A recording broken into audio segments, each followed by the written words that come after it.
मेरे घर में गेस्ट आने वाले होते हैं, कोई पार्टी होती है, तो मैं ये वाले गुलाब जामुन बनाती हूँ क्योंकि इनको बनाना आसान है और 1 कप मिल्क पाउडर में 1 केजी गुलाब जामुन बन जाते हैं।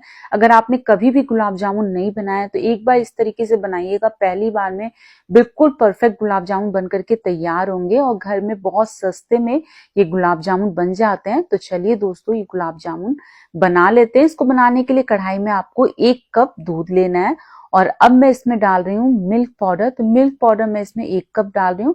जितना आपने दूध लिया उतना ही आपको मिल्क पाउडर डालना है। साथ में 2 बड़ा चम्मच इसके अंदर सूजी डाल रही हूँ। सूजी भी आप कोई सी भी डाल सकते हैं। 1 बड़ा चम्मच मैंने इसके अंदर घी डाला। अब क्या करना है, इन सभी चीजों को मिक्स करना है और गैस इस समय बिल्कुल बंद रखिएगा। बंद गैस में ही आपको पहले सभी चीजों को अच्छे से मिक्स कर लेना है। सभी चीजें मिक्स हो गई हैं। इस समय मैंने गैस को ऑन कर दिया है।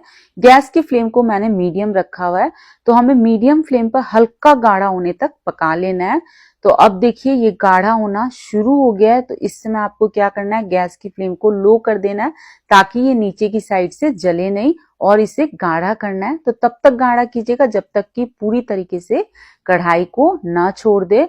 तो अब आप देखिए इसने कढ़ाई को छोड़ना शुरू कर दिया है। तो मैंने थोड़ा सा कढ़ाई के चारों तरफ घी लगा दिया है ताकि कढ़ाई में जितना भी बचा हुआ मावा है वो भी निकल जाए।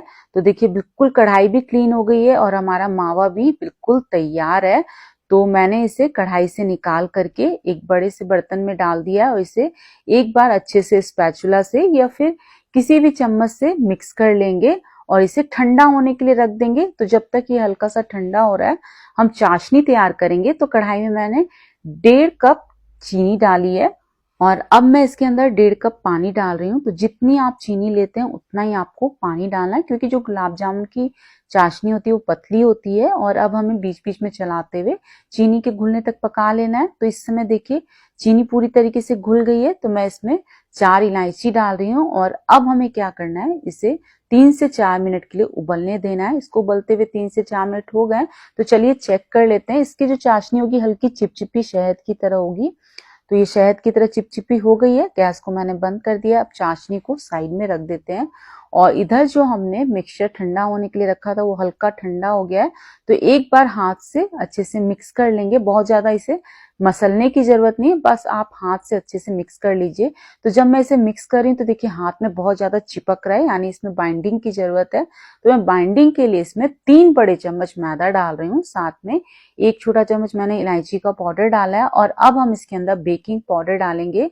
तो इसमें आधा छोटा चम्मच हमें बेकिंग पाउडर डालना है। इस बात का ध्यान रखिएगा कि बेकिंग सोडा नहीं, बेकिंग पाउडर डालना है। अब बेकिंग पाउडर अच्छे से मिक्स हो जाए इसके लिए मैंने 1 चम्मच इसके ऊपर पानी डाला है। अब सभी चीजों को अच्छे से मिक्स कर लेना है। तो इसे हल्का हल्के हाथों से इसे मिक्स कर लेंगे। तो बहुत ज्यादा इसे मसलने की जरूरत नहीं है, बस सभी चीजें अच्छे से मिक्स हो जानी चाहिए। तो सभी चीजें अच्छे से मिक्स हो गई हैं। तो हमारा गुलाब जामुन का डो बिल्कुल तैयार है। इसके मैंने 4 हिस्से कर लिए हैं और अब हमें क्या करना है, इसके छोटे छोटे से बॉल्स बनाने हैं। तो इसके लिए छोटी छोटी सी लोइयां हम तोड़ लेंगे। तो हमारे सारे गुलाब जामुन एक समान बनकर के तैयार हो, इसके लिए पहले ही सारी लोइयां तोड़ लीजिए।